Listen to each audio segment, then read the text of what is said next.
Top political analyst from Texas mister Arun அவர்கள். வணக்கம் அருண், எப்படி இருக்கீங்க? வணக்கம் கணேஷ், ரொம்ப அருமையா இருக்கேன். நீங்க எப்படி இருக்கீங்க? நல்லா இருக்கேன் அருண். விக்கிரவாண்டி தேர்தல் முதல் கட்டமா எப்படி பாக்குறீங்க? திமுகலேருந்து கேண்டிடேட் சொல்லிட்டாங்க, என்டிகேவும் கேண்டிடேட் சொல்லிட்டாங்க, பாட்டாளி மக்கள் கட்சியும் கேண்டிடேட் சொல்லிட்டாங்க. ஆனா அதிமுக இந்த வாட்டி நிக்கல அப்படின்னு சொல்லிட்டாங்க. மொத்தத்துல எப்படி பாக்குறீங்க விக்கிரவாண்டி தேர்தல்? விக்கிரவாண்டி தேர்தலை பொறுத்த வரைக்கும் ஒரு இக்கட்டான சூழ்நிலையில ஒரு சிறந்த முடிவை எடப்பாடி அவர்கள் எடுத்திருக்காருன்னு பார்க்கணும். இந்த இடத்துல நம்ம இடைத்தேர்தல் நடக்கிறதுனால நம்ம திமுக தான் வின் பண்ணுங்கிறது முடிவு பண்ணிடலாம். நான் அதை எதை வச்சு சொல்றேன் அப்படின்னா, பொதுவா ஆளுங்கட்சிக்கு ஆதரவா இடைத்தேர்தல்ல ஓட்டு போட்டாவது இந்த பிசினஸ் செய்வாங்கல்ல, அந்த வியாபார சமூகம் வந்து அதான் விரும்புவாங்க. ஆளுங்கட்சிக்கு ஆதரவா இருக்கிறது தான் விரும்புவாங்க. அந்த மாதிரி தொழில் நடக்கிற இடத்துல அந்த மாதிரி இருக்கிறது ரொம்ப சாதகம் நினைப்பாங்க. இப்போ இது என்ன சொல்றது, இப்ப கான்ட்ராக்ட் ஒர்க் நடந்துட்டு இருக்கோம், எல்லாமே வந்து ஆளுங்கட்சியை சார்ந்துதான் இப்ப நடந்துட்டு இருக்கும் அந்த தொகுதியில. அப்ப அந்த மக்கள் பொதுவா ஆளுங்கட்சிக்கு தான் ஓட்டு போடுவாங்க. சோ அது வந்து கொஸ்டின் வித்அவுட் எனி டவுட் நம்ம சொல்லிடலாம், திமுக தான் ஜெயிக்கும்னு சொல்லிடலாம். இதுல இந்த 2வது இடத்துல இவரு எடப்பாடி இடத்துக்காக போட்டி போட்டிருக்கலாம் இல்லையா? தான் 2வது பெரிய கட்சின்னு நிரூபிச்சிருக்கலாமே. இன்னைக்கு வந்து அதை நிரூபிக்க வேண்டிய ஒரு ஆப்பர்ச்சுனிட்டியை விட்டுட்டாரு அப்படின்ற மாதிரி நீங்க பாக்கலையா? இது சிறந்த முடிவு. எடப்பாடி அவர்கள் நீங்க இந்த முடிவை ஏன் எடுத்தாரு அப்படிங்கிறது எடப்பாடி பக்கத்துல இருந்து நீங்க பார்த்தாதான் உங்களுக்கு புரியும். ஏன்னா இப்போ ஒரு தேர்தல்ல 40-40 விட்டுட்டாரு. ஒரு படுதோல்வின்னு எல்லாரும் அந்த ஒரு விஷயத்த ரொம்ப காரசாரமா பேசிக்கிட்டு இருக்க இந்த தருணத்துல இன்னொரு இதுலதான் ஸ்டாலினோட புத்திசாலித்தனத்தை நீங்க பார்க்கணும். நீங்க எப்படி இமீடியட்டாவே இந்த தேர்தலை கொண்டு வர பாருங்க. இதை ஆக்சுவலா டிலே பண்ணிருக்கலாம். இப்பதான் ஒரு தேர்தல் நடந்தது, ஒரு அலை ஓஞ்சி முடிஞ்சது. இவர் கொஞ்சம் டிலே பண்ணி கூட வச்சிருக்கலாம். ஆனா அந்த ஹீட்டா எதுக்கு நடத்துறாரு பாருங்க. ஏன்னா நீங்க அடுத்த பாலிடிக்ஸ் எப்படி மாறும்னா, நீங்க சட்டமன்ற தேர்தல் 26 சட்டமன்ற தேர்தல் கிட்ட நெருங்க, ஏன்னா இப்போ டே பை டே பாலிடிக்ஸ் வந்து மாறிக்கிட்டு இருக்கு. நான் உங்கள்ட்ட முன்னாடியே சொன்னேன், தேர்தலுக்கு முன்னாடியே உங்கள்ட்ட சொல்லிட்டு இருக்கேன். நான் வந்து இந்த 2024 to 26 பாலிடிக்ஸ் ரொம்ப டிராமாட்டிக்கா இருக்கும்னு நான் உங்கள்ட்ட சொல்லிட்டு இருந்தேன். ஏன்னா 26 வந்து நிறைய பேருக்கு குரூஷியல். 26 சட்டமன்ற தேர்தல் தமிழ்நாட்டுல பொறுத்த வரைக்கும் பல கட்சிகளுக்கு ரொம்ப குரூஷியலான ஒரு எலெக்ஷன். அதிமுக நிச்சயமா ஆட்சியை பிடிச்சாகணுங்கிற நிலைமையில இருக்கு. எடப்பாடி அவர்கள் வந்து என்னை பொறுத்த வரைக்கும் எடப்பாடி அவர்கள் இவ்வளவு தோல்விகள் எல்லாம் சந்திச்சிருந்தாலும் அவரோட கெப்பாசிட்டிக்கு, அவரோட கம்போஸ்டருக்கு இப்படிப்பட்ட ஒரு கட்சி இவ்வளவு பெரிய பெரிய எதிரிகள் எல்லாம் எதிர்த்து இந்த அளவுக்கு கொண்டு நிறுத்துறதே நான் பெரிய தோல்வின்னு எல்லாம் பாக்கல.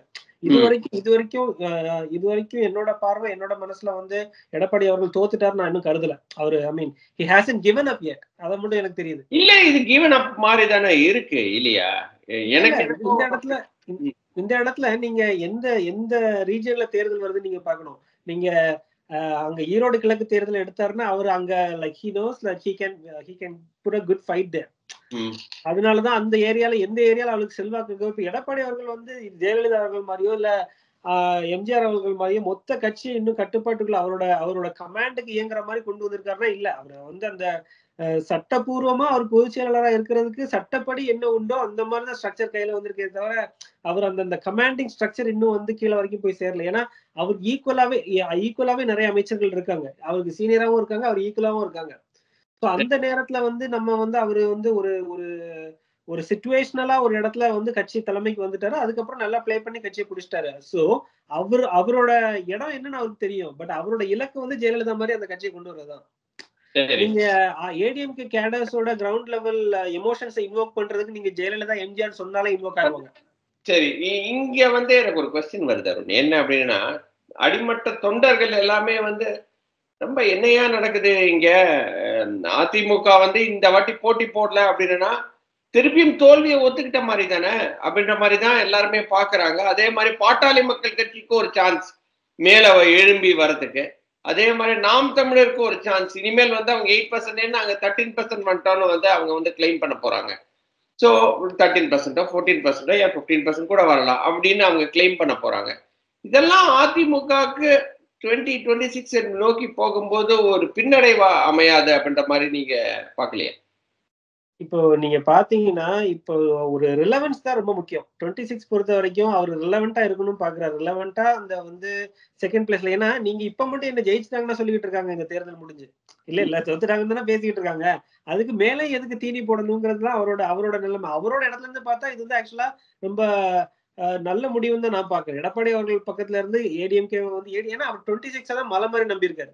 26 முடிஞ்சிருச்சு. 26க்கு அப்புறம் என்ன சொல்லிடலாம் அப்படின்னா, கண்டிப்பா ரிவால்ட் வரும் கட்சிக்குள்ள. அவங்க வந்து பிஜேபி சார்ந்து, ஏன்னா பிஜேபி நிச்சயமா அதிமுக வேணும்னு நினைக்கிறாங்க. ஆனா எடப்பாடி தலைமையில வேண்டாம்னு நினைக்கிறாங்க. ஏன்னா எடப்பாடிக்கு ஒரு பாடம் கற்பிக்கணும்னு நிச்சயமா நினைக்கிறாங்க. ஏன்னா கடைசி வரைக்கும் நம்ப வச்சு அவர் வந்து he terminated the alliance எலெக்ஷனுக்கு முன்னாடி. சோ அவங்க அவர் ட்விட் போட்ட வரைக்கும் 330 என்டிஏ ஜெயிக்கும்னு எடப்பாடி அவர்கள் ட்விட் போட்டாரு. சோ அந்த அளவுக்கு வந்து எலெக்ஷனுக்கு நெருங்கி வந்து அவரை வந்து டிச் பண்ணதுனால வந்து அவங்க என்ன நினைக்கிறாங்க, அவர் இந்த ட்ரஸ்ட் இல்ல, மியூச்சுவல் ஒரு மிஸ்ட்ரஸ்ட் இருக்கு. பிஜேபிக்கும் எடப்பாடி அவருக்கும் ஒரு மிஸ்ட்ரஸ்ட் இருக்கு. பட் அவங்களுக்கு வந்து ஏடிஎம்கே ஓட் பேங்க் நிச்சயமா தேவை. டிஎம்கேக்கு ஒரு நல்ல ஃபைட் கொடுத்து அவங்களோட எய்ம் எல்லாம் எம்பிக்கள் தான். அவங்களுக்கு வந்து ஸ்டேட் லெவல்ல வந்து அண்ணாமலை அவர்களோட செல்ஃப் இன்ட்ரெஸ்ட் எடுத்து, இது வரைக்கும் அந்த செல்ஃப் இன்ட்ரெஸ்ட் பிஜேபிக்குள்ள யாருக்கும் இருந்தது இல்ல. சிஎம் கேண்டிடேட்டா போய் நிக்கணும். அவங்க எல்லாம் பிஜேபி தமிழ்நாட்டுல எப்படி ஆட்சி பிடிக்கும் அப்படிங்கிற மாதிரி ஒரு கற்பனையில அவங்க போயிட்டு இருந்தாங்க. ஆனா இப்ப இவரு அண்ணாமலை வந்து அதை ஒரு டிசைராவே வச்சு போறாருல, எனக்கு சிஎம் சீட்டு தமிழ்நாட்டுல like I have to become the CM of Tamil Nadu, BJP ஆகணும் அப்படிங்கிற மாதிரி போறாருல. அந்த மாதிரி இதுக்கு முன்னாடி யாருக்கும் இருந்தால. சோ வந்து இது எல்லாருக்குமே இந்த இடத்துல நீங்க முக்கியமா விக்கிரவாண்டி தேர்தலை பொறுத்த வரைக்கும் முக்கியமா என்ன பார்க்கணும்னா, என்டிஏ வந்து அந்த அலைன்ஸை இன்டாக்டா வச்சுக்கணும்னு நினைக்கிறாங்க. அதனாலதான் வந்து அவங்க நாங்களும் போட்டி போடணும்லாம் சொல்லல, அவங்க பாமகவே போட்டி போட விட்டுட்டாங்க. இந்த பக்கம் எடப்பாடி அவர்கள் பக்கத்துல இதுதான் சிறந்த முடிவு. ஏன்னா அவர் வந்து இன்னுமே வந்து அவரோட தோல்விக்கு தீனி போட வேண்டாம்னு அவர் பாக்குறாரு. நாம் தமிழர் பொறுத்த வரைக்கும் இதை எப்படி பிளே பண்ண போறாங்க, இப்போ இதுல என்ன பார்க்கணும் அப்படின்னா, ஏடிஎம்கேவோட ஓட்டு இப்ப யாருக்கு போக போகுது, யாருக்கு போட போறாங்க அப்படின்னு பாக்கணும். இதுலதான் என்ன பார்க்கணும்னா, இந்த இடத்துல கம்யூனிட்டி பேஸ் ஜாஸ்தியா யாரு இருக்காங்கன்னு பாத்தீங்கன்னா, வன்னியர்கள் இருக்காங்க, பறையர்கள் இருக்காங்க, அப்புறம் மற்ற சமூகங்கள்லாம் இருக்காங்க. பெரும்பான்மை வன்னியர்கள்னு சொல்றாங்க. சோ அப்ப அந்த வன்னியர் வந்து கட்சி வன்னியரா நிக்க போறாங்களா, இல்ல வந்து ஜாதி வன்னியரா நிக்க போறாங்களான்றதான் இங்க மேட்ரு. இப்ப நீங்க ஓபிஎஸ் நின்னார்ல ராமநாதபுரத்துல, அங்க வந்து திமுகல இருக்கக்கூடிய முக்குலத்தோரும் ஓபிஎஸ்க்கு தானே போட்டிருக்காங்க. அப்ப அங்க ஜாதி வேலை செஞ்சிருக்குல்ல, அவரோட கம்யூனிட்டி வேலை செஞ்சிருக்குல்ல. ஏன்னா கட்சி அவங்க பாக்கல. அதே மாதிரி இங்க வந்து அவர் பாமகக்கு ஒரு ஜாதி வன்னியரா பார்த்தா பாமக பக்கம் நிறைய போகும். இல்ல கிவன் இங்க டிஎம்கே தான் வின் பண்ணுங்கிறதுல வந்து எந்த ஊடகங்களுக்கும் சரி, அரசியல் விமர்சனம் சரி, பியாண்ட் அக்ராஸ் த போர்டு வந்து அவங்க எல்லாரும் கான்கிரீட்டா இருக்காங்க. ஏன்னா நம்ம இது ஈரோடு கிழக்கு பார்த்தோம். சோ அவங்க வந்து எக்ஸ்ட்ரீம் மெஷர்ஸ் யூஸ் பண்ணுவாங்க. அதே மாதிரி மக்களுமே வந்து இடைத்தேர்தல்ல அந்த கவுன்சிலர் ஆகட்டும், லோக்கல்ல வந்து சப்போர்ட் கிடைக்கணும், கவர்மெண்ட்ல இருந்து வர்ற இந்த திட்டங்கள்லாம் போய் சேரணும் அப்படின்னு அவங்க மூலமா தானே போக வேண்டியது. என்ன ஒரு கையெழுத்தினாலும் ஆளுங்கட்சி கிட்ட தானே போக வேண்டியிருக்கும். ஏதாவது ஒரு வாட்டர் கனெக்ஷனாவோ, இபி கனெக்ஷனாவோ. சோ மக்கள் அந்த வசதியை பார்ப்பாங்கல்ல, எங்களுக்கா ஓட்டு போட்டீங்கன்னு திருப்பி கேட்டாங்கன்னா, சோ வந்து லோக்கல்ல இருக்கிறவங்க அது வந்து கொஞ்சம் மூசலிப்பா இருக்கும். அதனால ஒரு கொஸ்டின் வருது. என்ன வருது அப்படின்னா, இன்னைக்கு சிதம்பரம் என்ன டெக்ஸ்ட் பண்ணியிருக்கிறாரு அப்படின்னா வந்து எக்ஸ் வலைதளத்துல என்ன போட்டிருக்கிறாரு அப்படின்னா, பாருங்க அதிமுக வந்து திருப்பியும் பாஜகவோட பி டீமா தான் ஆக்ட் பண்றாங்க. அவங்க 2 பேரும் பிரிஞ்சு வரும்போது என்ன சொன்னாங்க, பிஜேபி இனிமேல் நாங்க கூட்டணி கிடையாது அப்படின்னாங்க. ஆனால் 2024ல இது வரைக்கும் ஒரு வார்த்தை கூட மோடியை பத்தியோ பாஜகவை பத்தியோ ஒரு விமர்சனமும் வைக்கல. அதை நம்ம 2024 நாடாளுமன்ற எலெக்ஷன்ல பார்த்தோம். திருப்பியும் இந்த வாட்டி உண்மையான ஒரு எலெக்ஷன் நடக்கும்போது இந்த நேரத்துல பாஜகவை எதிர்த்து நிக்கிறதுக்கு துணிவில்லாம போயிட்டாரு அப்படின்ற மாதிரி ஒரு நரேட்டிவை செட் பண்றாங்க இல்லையா? இதுவே ஒரு மிகப்பெரிய ஒரு ரிஸ்கா போயிடாதா? நீங்க எப்படி பாக்குறீங்க? அந்த கருத்தை எப்படி பாக்குறீங்க? எடப்பாடி அவர்கள் வந்து பாஜக எதிர்த்து நிக்க முடியல, அந்த கெப்பாசிட்டி மாட்டாரு. அவர் வந்து பாஜகவோட பி டீம் தான் அப்படின்னு வந்து பாசிதவரும் அடிச்சு சொல்றாரு. இனிமேல் நீங்க இப்படின்னு கிடையாது, 2026 கூட நிக்க மாட்டாரு அப்படின்ற மாதிரி அவர் வந்து சொல்றாரு. அப்படின்னும் போது கீழே இருக்கிற அடிமட்ட தொண்டர்கள்லாம் இது ஒருவேளை உண்மைதானோ அப்படின்ற மாதிரி நினைக்கிறாங்க இல்லையா? அந்த நினைப்பே வந்து புழப்ப கெடுத்துரும் அப்படின்ற மாதிரி போகாதுன்ற மாதிரி தான் நீங்க பாக்குறீங்களா? இங்க இப்போ நீங்க ரீசெண்டா பாத்தீங்கன்னா, காங்கிரஸ் இந்த 40 அடிச்சதுக்கு அப்புறம் அந்த கட்சி கொஞ்சம் ரீவேம்ப் ஆயிருக்கு. அவங்களோட புது பிளட்ட கொஞ்சம் பாய்ச்சிருக்காங்க. அவர் சிவபிறந்த கண்ட்ரோல் எடுத்திருக்காரு. சோ அங்க வந்து நீங்க பாத்தீங்கன்னா, இப்போ திருப்பி அந்த தலைவர்கள் தலை தூக்குறாங்க, அவங்களோட அரசியல் ஆரம்பிக்கிறாங்க கொஞ்சம் கொஞ்சமா. ஏன்னா அவங்க பிஜேபி வளர்றதை இங்க பாக்குறாங்க. சோ ஒரு சென்ட்ரல் பார்ட்டி பிஜேபிக்கு எதிரா ஒரு ஸ்பேஸ் உருவாயிருச்சு தமிழ்நாட்டுல அப்படின்னு காங்கிரஸ் வந்து ஐடென்டிஃபை பண்ணிட்டாங்க அந்த ஸ்பேஸ. இப்ப பாத்தீங்கன்னா எடப்பாடி ஒரு பக்கம் வீக்கன் ஆகி வந்து ஒரு சென்ட்ரல் பார்ட்டியான பிஜேபி ஒரு பக்கம் வளர்ந்துட்டு இருக்கு. அப்ப அந்த சென்ட்ரல் பார்ட்டிக்கு ஒரு அகேன்ஸ்டா ஒரு சென்ட்ரல் பார்ட்டி இங்க தமிழ்நாட்டுல வளரணும்ல, அதுக்கு உண்டான ஸ்பேஸ் இன்னும் காலியா இருக்கு. டிஎம்கே அந்த ஸ்பேஸ் ஆக்கிபை பண்ண முடியாது, நாம் தமிழர் நிச்சயமா ஆக்கிபை பண்ண முடியாது, பாமக நிச்சயமா முடியாது. அந்த மாதிரி சின்ன சின்ன கட்சிகளால அந்த சென்ட்ரல் பார்ட்டிங்கிற ஸ்பேஸை வந்து ஃபில் பண்ண முடியாது. சோ அந்த ஸ்பேஸை இப்போ செல்வ பெருந்தகை அவர்கள் ஃபில் பண்ணலான்னு பாக்குறாரு. சோ அவர் வந்து இப்ப லைம்லைட்டுக்கு வராரு, கொஞ்சம் கொஞ்சமா வராரு. அவரோட கட்சி இது விஷயங்களை பத்தி பேசுறாரு. அவர் என்னதான் வந்து ஒரு ஒரு ஒரு டாக் பண்ணாலும் திருப்பி அதை என்ன சொல்றது, அந்த அந்த ஒரு கட்சியை லைவா வச்சுக்கிறாரு. அப்போ வந்து மத்த தலைவர்கள் பாக்குறாங்க, சிதம்பரம் அவர்களும் இவ்வளவு நாள் என்ன பண்ணாங்க, இவ்வளவு நாள் சைலண்டா தானே இருந்தாங்க. ஒரு பாலிடிக்ஸ் அவங்க ஒரு பேட்டி கொடுத்து எவ்வளவு நாள் ஆச்சு சிதம்பரம் அவர்கள். அவர் வந்து ஸ்டேட் பாலிடிக்ஸை பத்தி பண்ணவே இல்லையா. ஸோ ஸ்டேட்ல அந்த ஸ்பேஸ் இருக்கிறத உணர்றாங்க. ஸோ அதனால ஸ்டேட்ல அவங்க அந்த பாலிடிக்ஸை வந்து இப்போ அது வந்து காங்கிரஸுக்குள்ளே அவங்களுக்குள்ள ஒரு பவர் பாலிடிக்ஸ் மாதிரி தான் நான் பாக்குறேன். இவரு எடப்பாடி அவர்கள் என்னை பொறுத்த வரைக்கும் இது வரைக்கும் அவர் வந்து எடுத்த முடிவுகள்ல அவருக்கு எந்த சிச்சுவேஷன் இருக்கோ அதுல சிறந்த முடிவு தான் இருக்கு. அந்த இமீடியட் ஹர்டல் இப்ப இந்த விஷயம் இருக்கு, அதை தாண்டி போறதுக்கு என்ன வழி, அதை பாரு, கடைசி ரிசல்ட் அப்புறம் பார்க்கலாம் அப்படிங்கறத. அவர் 26 நோக்கி போறாரு. இதுல கூட்டணி எப்படி அமைக்கிறாருங்கிறது தான் முக்கியம். அதுலதான் பிரச்சனையே. 26ல வந்து கூட்டணி அமைக்கிறாரா இல்லையா. கூட்டணி அமைக்காம நின்னாருன்னா அவர் எப்படி கேடஸோட எமோஷன்ஸ் இன்வோக் பண்ண போறாருங்கிறதுல இருக்கு. அது எப்படி பிளே பண்ண போறாருன்னு தெரியல. எனக்கு இன்னொரு கொஸ்டின் வருது, எப்படி அலையன்ஸ் ஃபார்ம் பண்ண போறாருன்னு நீங்க சொல்றீங்க. இப்போ பாட்டாளி மக்கள் கட்சிக்கு இந்த தொகுதியை கிட்டத்தட்ட விட்டு கொடுத்த மாதிரி தான் இல்லையா. ஏன்னா வந்து நீங்க சொன்ன மாதிரி டிஎம்கே முதல்ல, நெக்ஸ்ட் இப்ப பாட்டாளி மக்கள் கட்சி தான் 2வது பிளேஸுக்கு வர போறாங்க. ஸோ அப்படி பாட்டாளி மக்கள் கட்சி 2வது பொசிஷனுக்கு வராங்க அப்படின்னா அவங்களோட அலையன்ஸ் இன்டாக்டா தானே இருக்கும். எப்படி ஏடிஎம்கேவை நோக்கி வருவாங்க.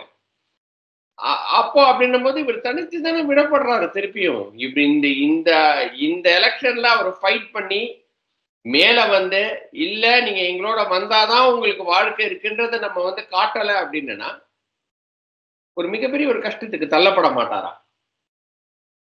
அதுல இவரோட நெகோசியேஷன்ஸ் பொறுத்தா இருக்கு.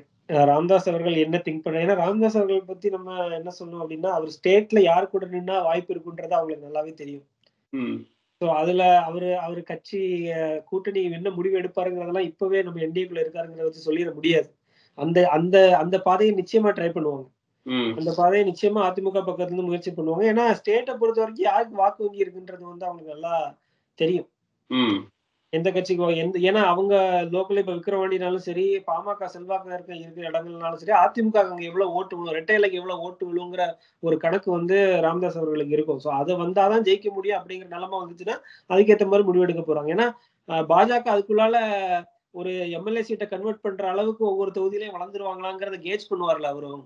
பாமக ராமதாஸ் அவர்களும் கேஜ் பண்ணுவாங்கல்ல. அப்படி இல்ல, உங்களுக்கு பொலிட்டிக்கலா வந்து அரித்மெட்டிக்கலா கூட கூட்டணி வந்து ஒர்க் ஆகாத நிலைமையில நீங்க ஏன் கூட்டணி வைக்கிறீங்கன்னா அப்போ பிஹைண்ட் த சீன்ஸ் ஏதாவது காரணம் இருக்கலாம். அது நமக்கு தெரியாது. மேல இருந்து வர பிஜேபியில ஏதாவது பிரஷர் இருக்கலாம் அன்புமணி அவர்களுக்கு, அந்த மாதிரி பேசப்பட்டது. அது நமக்கு தெரியாது, அது உறுதிப்படாத தகவல். ஆனா அந்த மாதிரி இருக்குன்னு நம்ம அப்படி புரிஞ்சுக்கலாம். அவங்க எடுக்கிற முடிவு வச்சு அப்படி எந்த நெருக்கடி இல்லைன்னா அவர் தாராளமா ஏடிஎம்கே பக்கம் எடுத்தாதானே அவருக்கு வந்து ஒரு எம்எல்ஏ சீட்டா அது கன்வெர்ட் ஆகும். இதை வச்சு நம்ம அவங்க என்ன எதுக்காக பிஜேபி கூட போனாங்கன்னு இதை வச்சு நம்ம முடிவு பண்ணிக்கலாம். அடுத்த 26ல உடைச்சிட்டு வர்றாரா இல்ல கண்டினியூ பண்ணி பிஜேபி கூட இருக்கிறாரா அப்படிங்கிற மாதிரி நம்ம அவர் ஏற்கனவே வந்து இந்த எலெக்ஷனுக்கு முன்னாடியே வந்து சொல்லியிருக்கிறாரு. என்ன சொல்லியிருக்கிறாரு அப்படின்னா வந்து கழகங்கள் இல்லாத தமிழ்நாடு நம்ம வந்து உருவாக்கணும் அப்படின்ற மாதிரி தான் அன்புமணி ராமதாஸ் பேசியிருக்கிறாரு. அதே மாதிரி மோடியோட அவரோட இனாகிரேஷன் ஃபங்க்ஷனுக்கும் போய் கலந்துருக்கிறாரு. ஸோ அதனாலதான் வந்து எனக்கு வந்து சரி ஓகே ஏடிஎம்கே ஒருவேளை தவறு செய்யறாங்களோ அப்படின்ற மாதிரி இருந்தாலும் இன்னைக்கு ஆனா வந்து இது வந்து நாம் தமிழருக்கு ஒரு அட்வான்டேஜ் தான் இல்லையா. நாம் தமிழர் அவங்களோட பர்சன்டேஜ் இன்க்ரீஸ் பண்ணி கொஞ்சம் உத்வேகத்தோட 2026 நோக்கி போறதுக்கு ஒரு நல்ல வாய்ப்பு அப்படின்ற மாதிரி நீங்க பாக்குறீங்களா? அதை எப்படி பாக்குறீங்க? நாம் தமிழர் இங்க பிரச்சாரத்தை எப்படி எடுத்துட்டு போறாங்கன்றது ரொம்ப முக்கியம். அவங்க பாமகவை எப்படி எதிரியாக, ஏன்னா அவங்க பாமக வந்து அவங்க எதிரியா காட்டுதே இல்லை. அவரும் சரி அவங்களோட தம்பிகளும் சரி யாரை எதிரின்னு முதல்ல பிக்ஸ் பண்ணு, பாமகவும் விசிகாவும் உனக்கு எதிரிகள் கிடையாது அப்படிங்கிற ஒரு கண்ணோட்டத்துல அவரு போறாரு. அவர் இந்த இடத்துல வந்து திமுகவை அட்டாக் பண்றதுதான் மேக்சிமம் வாய்ப்பு இருக்கு. திமுக அட்டாக் பண்ணி அந்த ஓட்டுக்களை எடுக்கதான் பாப்பாரு. அவர் அதிமுகவை அட்டாக் பண்றாரா இல்லையாங்கிறத வச்சு அவர் அடுத்த அரசியல் கணக்குகள் எப்படி போடுறாருங்கிறத வந்து நம்ம இந்த தேர்தல் பிரச்சாரம் ஆரம்பிக்கிட்டோம். சீமான் வந்து பேசுறாரு, இல்ல சீமானோட சிறந்த பேச்சாளர்கள் அவங்க நிச்சயமா வந்து களப்பணி நல்லா பண்ணுவாங்க. மருத்துவர் அபிநயங்கிறவரை நிப்பாட்டிருக்காங்க. அதே மாதிரி மைக் சின்னத்திலேயே திருப்பி நிப்பாட்டிருக்காரு. அதனால அவங்க வந்து இந்த பாராளுமன்றத்திலேயே அதே விழுப்புரம் பாராளுமன்றத்துல நின்னவங்க தான். அவங்க ஏன் இந்த யுக்தியை ஆனா அவங்களும் அதே வன்னியர் சமூகத்தை சேர்ந்தவங்க தான் சொல்றாங்க. அதுல வந்து ஏன் அவரு இந்த இடத்துல இந்த மாதிரி அப்பீஸ்மெண்ட் வந்து இந்த இடத்துல இருக்கக்கூடிய மைனாரிட்டி இருக்கிற சமூகத்தை ஏன் நிப்பாட்டலங்கிற ஒரு கேள்வி இருக்கு. அவர் என்ன வியூகத்தை ஆனா அது ஏன் என்ன காரணம் நான் பாக்குறேன் அப்படின்னா, இப்பதான் அவங்க வந்து பரப்புரைக்கு போயிட்டு வந்திருப்பாங்க. கொஞ்சம் ஃபெமிலியர் ஃபேஸா இருக்கும். இப்ப அந்த ஆல்ரெடி விழுந்த வாக்கு அப்படியே விழுந்துரும். இப்ப பண்ண போற பரப்புரை அதை விட தாண்டி போய் பண்ணலாம். அப்ப கூட கொஞ்சம் ஏரியாவை கவர் பண்ணி வாக்கு சேமிக்கலாம் அப்படிங்கிற மாதிரி பாப்பாங்க. அவங்க நிச்சயமா அந்த இடத்துல வந்து இந்த இடத்துல ஒரு புரட்சி பண்ணுங்க அப்படிங்கிற மாதிரி தான் பேசுவாங்க. நீங்க எங்களுக்கு கொடுங்க அந்த மாதிரி பேசி வாக்கு கேட்பாங்க. ஆனா நான் சொன்ன மாதிரி கிரவுண்ட்ல வந்து ஆளுங்கட்சிக்கு சாதகமா தான் ஓட்டு போடணும்னு பாப்பாங்க. இந்த மக்கள் ஆளுங்கட்சி தான், திமுக தான் வெற்றி. அதாவது வந்து இந்த போட்டியே வந்து 2வது யார் வரப்போறாங்க அப்படின்றதுதான். இந்த அதிமுகவா பாட்டாளி மக்கள் கட்சியான்ற அந்த ஒரு போட்டியில வந்து இன்னைக்கு அதிமுக வெளியே வந்தது.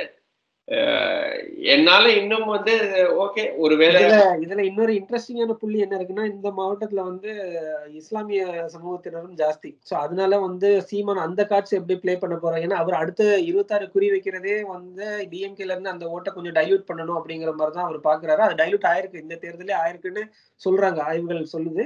நம்ம விமர்சகர்களும் பேசுறாங்க. முக்கியமா ரவீந்திரன் துரைசாமி எல்லாம் அந்த கருத்தை எடுத்து வைக்கிறாரு. அது வந்து எப்படி டைல்யூட் பண்றாரு? இந்த இடத்துலயும் வந்து திமுக வாக்க பிரிச்சு எடுக்க போறாரா? திமுக இருந்து ஏதாவது பிரிச்சு எடுக்க போறாரா? இல்ல பாஜகவை சொல்லி பாஜக கூட கூட்டணியில இருக்கிறதுனால பாமக அட்டாக் பண்ண போறாரா? எடப்பாடி அவர்களோட விஷயத்தெல்லாம் எப்படி ஹேண்டில் பண்றாருங்கிறத பார்த்துதான் நம்ம வந்து ஒரு முடிவுக்கு வர முடியும். எந்த அளவுக்கு இவரு இங்க 2வது இடத்துக்கு வர்றதுக்கு வாய்ப்பு இருக்கா, இல்ல 3வது இடத்துல தான் தங்க போறாருங்கிறது அதுக்கப்புறம் தான். லாஸ்ட் அண்ட் ஃபைனலா வந்து அப்போ நீங்க என்ன ஃபீல் பண்ணீங்கன்னா, எடப்பாடி ஒரு ராஜதந்திரி அப்படின்ற மாதிரி தான் நீங்க பாக்குறீங்க? நான் வந்து இல்ல, அவருக்கு நீங்க புறச்சூழலையும் பார்க்கணும்ல. அவர் ஒரு ஈஸியா அவருக்கு வந்து கட்சி தலைமையில அந்த கட்சியை கைக்குள்ள கொண்டு வரல. அவர் ஏகப்பட்ட போராட்டம் பண்ணாரு. இது வந்து நீங்க அவரு கொஞ்ச நாள்லயே ஒரு பிரசவ வேதனை மாதிரி இவ்வளவு பெரிய கட்சி என்ன அவ்வளவு முடிவுகள். ஏன்னா நீங்க இந்த ஹை பிரஷர் சிச்சுவேஷன்ஸ்ல ஒரு டிசிஷன்ஸ் எடுக்கிறதெல்லாம் இட்ஸ் ஹியூமங்கஸ் டாஸ்க்.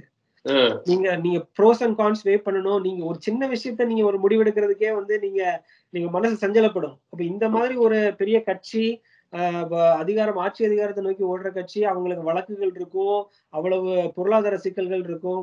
அந்த மாதிரி நேரத்துல வந்து அவர் எப்படி எல்லாம் அவர் வந்து முடிவுகள் எடுத்திருக்காரு. பாஜக சாதகமா நின்றுருக்காரு. அவருக்கு யாராவது கட்சிக்குள்ள வெளியே அனுப்பணுமோ அனுப்பிட்டாரு. கட்சி கட்டுப்பாடுக்கு வந்துருச்சு. இனிமே அந்த கமாண்டிங் ஸ்ட்ரக்சர் மட்டும் தான் போய் சேர வேண்டியிருக்கு. இப்ப மத்த யாருமே வெளிப்படையா வந்து ரிவோல்ட் பண்ணல இது வரைக்கும். இப்ப இந்த விக்கிரவாண்டி தேர்தலை வந்து புறக்கணிச்சதுக்கு காரணமே அந்த மாதிரி ஒரு ரிவோல்ட் திருப்பியும் வந்துடக்கூடாது, அதை கொஞ்சம் ஆற போடணுங்கிறதுக்காண்டி தான் நான் சொல்றேன்.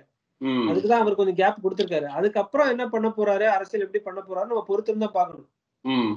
ஓகே, ரொம்ப ரொம்ப நன்றி. நம்மளோட கொஸ்டின்ஸ் வந்து ஆன்சர் பண்ணதுக்கு ரொம்ப நல்லா இருந்துச்சு. ஸோ நீங்க சொல்றபடி, ஏன்னா நான் வந்து இது தவறோ அப்படின்னு நினைக்கிறேன். நீங்க வந்து இல்ல இது ஒரு நிஜமாவே வந்து யோசிச்சு சிந்தனை செய்து ஒரு ஒரு 2026 நோக்கி அவர் பயணம் செஞ்சுட்டு இருக்கிறாரு அப்படின்ற மாதிரி நீங்க சொல்றீங்க. கட்சியும் கட்டுப்பாட்டுக்குள்ள கொண்டு வந்துருவாரு அப்படின்ற மாதிரி நீங்க ஃபீல் பண்றீங்க. பார்ப்போம், only time can answer that question. But இருந்தாலும் வந்து இப்போதைக்கு விக்கிரவாண்டி தேர்தலில் யார் ஜெயிக்கிறாங்கன்றதை வந்து நம்ம ஜூலை 13 அன்னைக்கு தெரிஞ்சிட போது. இன்னொரு வீடியோவில் சந்திக்கிறேன். அதுவரை நன்றி, வணக்கம்.